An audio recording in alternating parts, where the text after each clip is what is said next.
All right, the gate was 5.7 million. Attendance was 17,500. It was a sellout. What we did was, it was such a good night. It was a hard night to, we did performance bonuses for Cormier, Roundtree, Pettis, and Costa. So no fight of the night. We just did 4 performance bonuses. Who's got the first question? Dana, pretty, as you said, pretty entertaining night. Ended with a incredible finish. Can you talk about, I guess, your reaction to watching that fight play out and kind of where you think DC now ranks all time in the history of UFC? One of the best of all time. You know, this was the right fight for him in that if you think about his career, he steps down from heavyweight to go to light heavyweight because his friend is a heavyweight. So he goes to 205, has an incredible career down there, but has that John Jones thing, you know. And John Jones is, in my opinion, you know, if not the one of the greatest of all time, could be the potential that John Jones had. Who knows what he could have done at heavyweight and everything else. So he's got the shadow of John Jones. Moves back up to heavyweight and knocks out the best heavyweight ever in UFC history in the first round decisively. I think that what this does is it finally gives him the respect that he deserves. And, you know, he's a two-division champion. And, you know, now he's got a big fight ahead of him. You know, a big fight, big payday. And it couldn't happen to a better guy. He's an incredible ambassador for the sport. I said a long time ago, I told Daniel, if you're my champion for the rest of my career, I'll be a very happy man. He's a great analyst. He does a great job on television. I just can't say enough good things about the guy, and I'm really happy for him. I mean, just to get it clear on the record, it seems obvious the Lesnar fight is next for him. You can say that for a fact that is the fight that's being booked. Yeah, we're definitely going to make that fight. So Lesnar hit me up a couple days ago and says, sorry I went dark on you, but I had some stuff I had to take care of, and I'm going to come to the fight this weekend. Okay. See you Saturday. You know, he came here tonight. He was all fired up, if you couldn't tell. I mean, right when he got to my seat on the side, he was acting like a lunatic. He was fired up and excited for this fight. His gut told him Stipe, because he felt that Cormier put too much weight on for this fight. He thought it was going to affect him. And it didn't. The second half of the year calendar was announced tonight. Is there a date on that calendar that makes sense for this fight? I don't know right now. You know, we're still, we had this night tonight. We got July 28th. And then we can really start working on the end of the year stuff, you know, September, October, November, December. And last thing on this fight, I mean, it's not the fun side to talk about, but it's real. I mean, there's USADA issues, right? I mean, there's time away, there's, you know, pinning it. So has he been testing? Is he going to be? What can you tell us? So the process has started. They started the process last week. I don't know where they are in the process, but he's going to pop up on the board here soon, nice. Monday or Tuesday, or I don't know. I don't know where they are in the process. Huh? Fighter X wasn't him. What do you say? That Fighter X wasn't him. There was an anonymous fighter at one point that was listed on the USADA roster. I have no idea. Question. And lastly for me, Dan, I know it was only 48 hours ago, but I want to ask you about Max Holloway. In that 48 hours, have you heard anything new, any medical updates? No. We've been, first of all, that fight falls out, so we're trying to figure out, you know, get Holloway taken care of to make sure, you know, he's okay. Then, you know, Cormier falls at the press conference on his back. He was hurt. He hurt his leg. He had to go home. It swelled up. He had to ice it, you know. So he iced his leg, and he called me maybe about midnight, 1 in the morning, and said, I'm okay. I feel good. I iced my leg, and I think I'm going to be okay. I was worried about his back because during this camp, he threw his back out. Yeah, during this camp, he threw his back out and actually didn't train for a minute. And I think that's probably why he put the weight on too, but I'm just speculating. You're gonna ask him those questions. Can you get that mic? But yeah, so I was more worried. Think about this, guys. Seriously, think about this.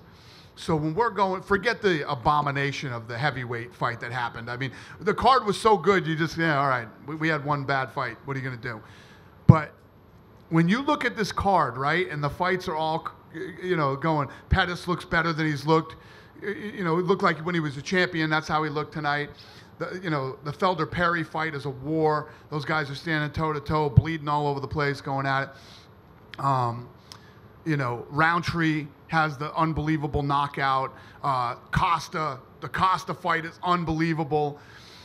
And now imagine we're going to these fights, and you imagine if the co-main event had stayed in there, because that co-main event would have been ridiculous. And then the main event, I was sitting there seriously going, this might have been the most epic card that we've ever done. And it's hard to say that because we've had so many great cards, but yeah, it was a good night. It was a good night. I'm happy it's behind me and ready to move on to July 28th. But good night, really good night. Dana, right here. Yeah. So you were in the cage, obviously, with Brock, and you mentioned that he was excited after when he was sitting next to you. What did you think of kind of Brock's theatrics? I mean, we've seen Brock and DC on a card before. They have, there is some sort of relationship there. What did you think about that? So they've known each other a long time, and the whole wrestling thing, and they talk a lot of shit to each other about wrestling and who would have won in wrestling and who would have done this and that. And I know you can ask Cormier about it, but there is a thing with those two on, who would win. And now they're going to find out. What did you say to him when he pushes, when he pushes DC? What were you saying to him in the cage? I said, calm down, relax, stop. We get it. There's going to be a fight. Calm down. Yeah, they were both fighting. Did you see DC push me up against the cage? Man, I'm too old for this shit. You can't be doing that to me. And they were all fired up. Everybody in there was crazy. Then Cormier's little guy starts running over, pushing Brock, and I'm like, this is about to turn into a shit show that the commission is not going to like. So I just tried to get everybody to chill out. And awesome. Last question. Paulo Costa, you mentioned he won a performance bonus tonight. What did you think about his performance? And they released the schedule. You're going to Brazil in September. Is he someone that you could headline a card with in Brazil? Yeah, I think that kid is the next big Brazilian star. He's on his way. Good looking, incredible physique, and fights like an animal. And I was also impressed with Uriah Hall. Uriah Hall went out there. Now, the guy that I thought Uriah Hall was going to be at the end of the Ultimate Fighter was the guy that I saw fight tonight. That was the guy that I expected him to be after the Ultimate Fighter. He fought an incredible fight tonight. He was in his face. He was, every time he'd get hit, he'd punch back with 2 or 3 punches, kicks, and it was awesome. Great fight. Dana, right here.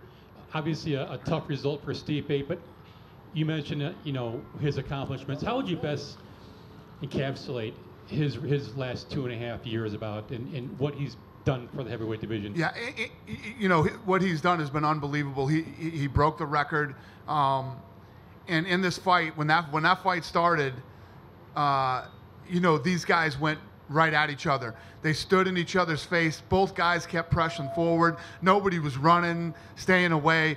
These guys went in and went toe to toe, both getting hit with big shots. And it was, when you want to see a great heavyweight championship fight with what was on the line for both guys tonight, you couldn't have wrote it any better than how they fought. Both of them fought an incredible. I thought that fight was great. Stipe's 2.5 year, yeah, awesome. And Stipe's not done yet. Stipe's one of the best in the world, and he'll be back. Dana, do you feel like going into the fight, it might have been better for you had Stipe won the fight? Just, you look long term. He's going to be around where DC has a date that he's going to retire. And yet, we say that before the fight, and now after that epic event, here we're talking about a massive pay-per-view that is going to be one of the biggest you've ever done. The change so quickly was amazing. Yeah. When we go into fights like this, the old me, over 13 years ago, used to go, oh my God, we need this guy to win and we need that guy to win. I don't even think like that. None of that stuff even crosses my mind. Because this sport's so crazy, you don't know who's going to win and who's not going to win.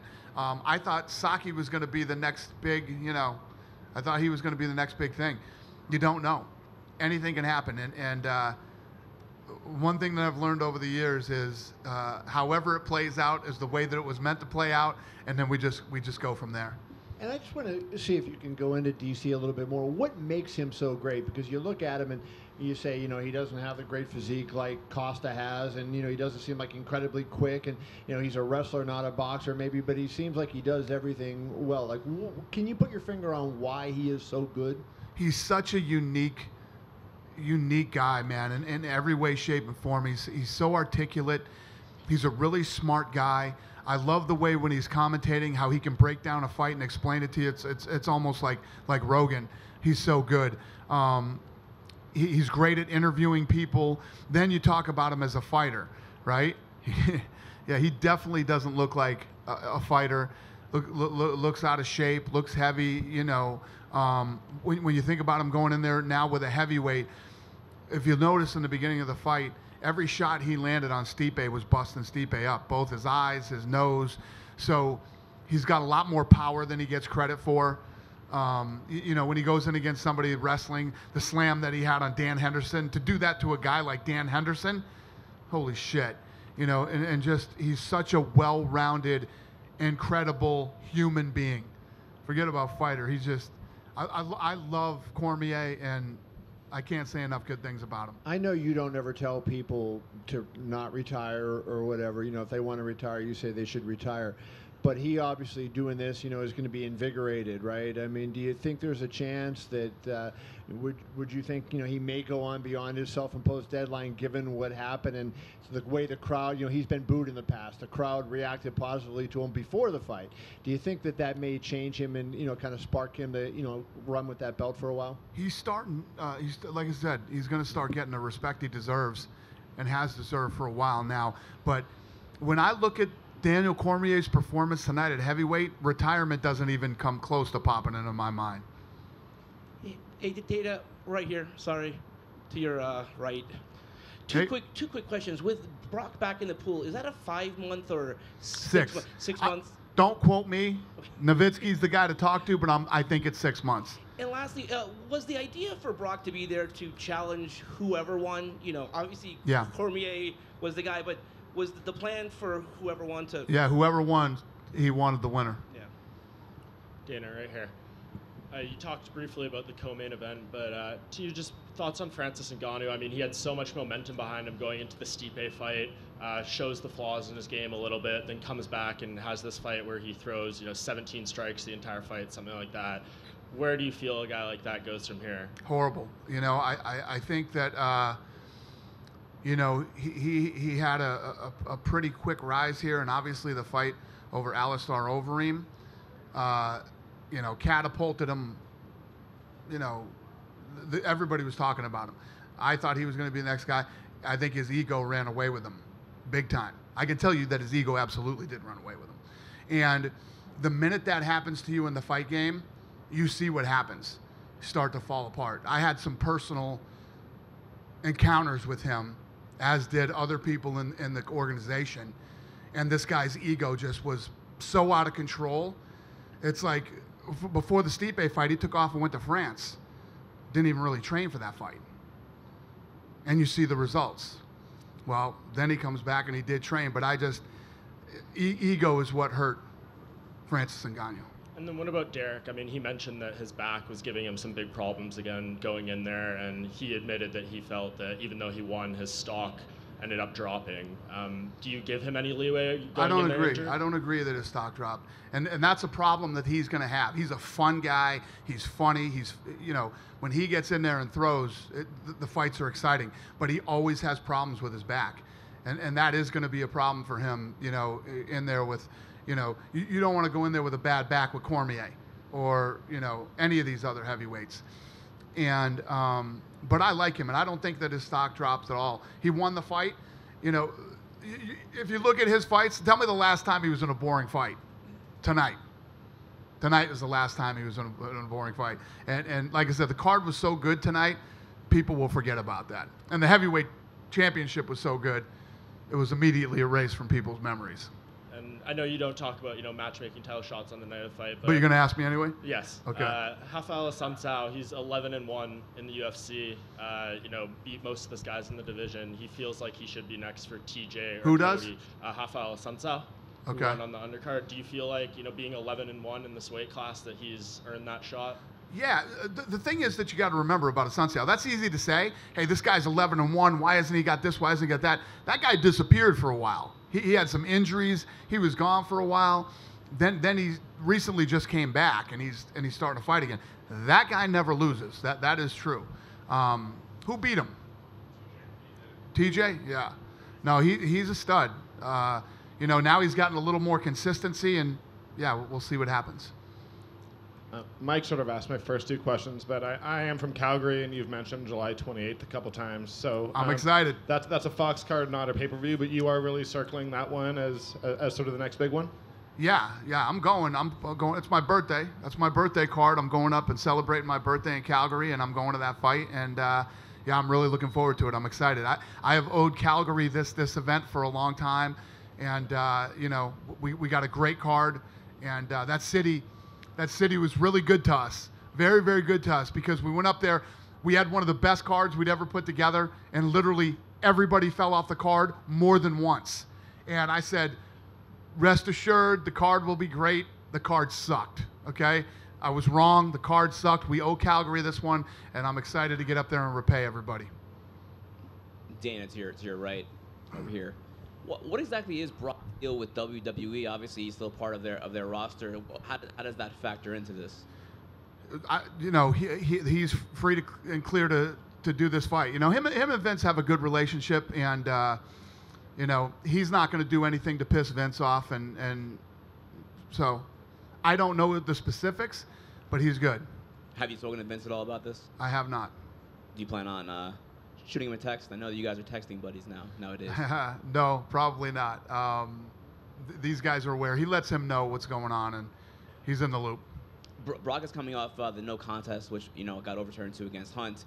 How do you feel like he deserves a title shot in this situation? I know some people will probably give you guys some criticism for that.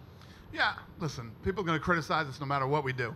But, Brock came in, he popped for that thing, but he beat Mark Hunt, who was one of the top guys. He's a former world champion, and it's a fight that people want to see. And it's definitely a fight that Cormier wants. Cormier wants that fight. And I guarantee if Stipe won, Stipe would have wanted that fight too. And just for clarification, he does still have about 6 months left on his suspension, so this couldn't really happen until, I guess, around January, I would imagine, right? So maybe I got to talk to Cormier. We haven't talked about any of this stuff yet, but we will. We'll talk this week about the 2 belts. What do you want to do? This and that. Maybe he defends his light heavyweight. Yeah, exactly. He said he wants to. You let him do that? He said? Yeah, apparently he's on FS1, says he wants to defend his 205 title before he fights Brock. There we go. He's the guy I would let do that. Thanks, Dana. Dana, right here. You mentioned some Saki earlier on. Where does he go from here, considering now he's 1-2 and he's coming off that first-round knockout loss? Yeah, I don't know. I like the kid. He's fun to watch fight. We'll see what's next. I'll get him another fight. And with DC now the heavyweight champion, he's facing Brock next year. Does that make the Vulcan-Gustafsson fight possibly for an interim title fight if that fight's coming way far down the line? No, I wouldn't make that an interim fight. The heavyweight champion is ready to go, and he's got to defend his other title. No. Dana, over to your right at the front. Hey. We didn't get to hear from you after the fights last night. Israel Adesanya put in a spectacular performance to beat Brad Tavares. Just wondered if you could give us your view on his potential in the UFC. I agree. Incredible. The kid looks great. First fight against a real. I wanted to see how he could defend Brad Tavares' takedowns, and he did a great job. Wow. And obviously his striking is phenomenal. I mean, his head movement is striking, the way he moves, everything. He reminds me of a cross between Anderson Silva and John Jones, the way this guy fights. And it's his first fight breaking into the top 10. And now we'll get him another fight, that will help build him. 5-rounder, looked good for 5 rounds, looked strong, never really got tired. So, yeah, I expect big things from that kid. He said he wanted the winner of the Uriah Hall Paulo Costa fight. Does that Is that what he said? Costa versus Adesanya sounds like a decent main event for somewhere. That's that's awesome. I like that he wants that fight. It's probably not the fight that's going to happen, but I like that he wants it. Cool. Just one from me, Dana. Hey. You announced the rest of the schedule for 2018 today. Conor McGregor's camp have been saying that you guys are talking to them about this fight, which could be in an ideal circumstance. Where, when, and where do you want this fight to happen? You know what? I'm not even thinking about Conor till I'm serious. I know they're saying there's talks. We're not talking about a fight right now. Conor has to get through July. He's got to get through whatever's going to happen to him in July. We'll figure that out. I don't know what's going to happen. Is he going to get fined? Is he going to be on probation? Is he going to get this, that? When that's over with, then we'll start talking about him fighting. Good? Thank you guys. Have a great weekend.